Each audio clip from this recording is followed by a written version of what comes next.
Rame nih video pengungsi Rohingya yang diusir. Aku jadi ingat mau nanya soal ini. Sebelumnya kamu bilang pengungsi Rohingya pindah ke Bangladesh. Terus kenapa pengungsi Rohingya datang ke Indonesia? Ini melansir dari BBC ya, jadi sejak bulan Maret 2019, negara Bangladesh mengumumkan gak akan lagi nerima warga Rohingya. Alasannya?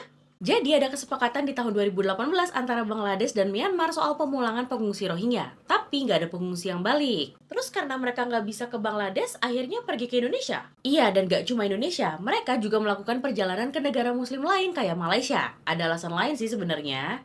Apa tuh?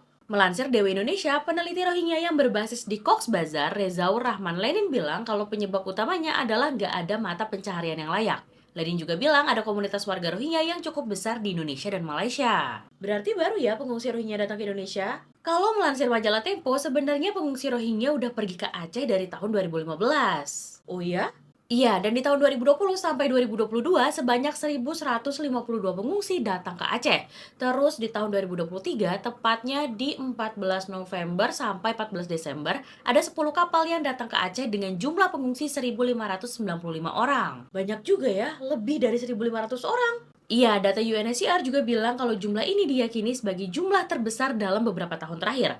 Asisten Protection Officer UNHCR Indonesia, Hendrik Terik juga bilang, tren kedatangan pengungsi Rohingya di akhir tahun terus meningkat. Ya ampun, terus mereka ke Indonesia gimana caranya? Kata kamu kan pakai kapal, tapi tiketnya gimana? Nah ini nih, mereka dibawa sama agen perjalanan ilegal yang dianggap UNHCR sebagai penyelundup manusia. Pengungsi Rohingya disuruh bayar 6 juta rupiah hingga 14 juta rupiah kalau pergi pakai jalur laut. Hah? Penyelundup manusia?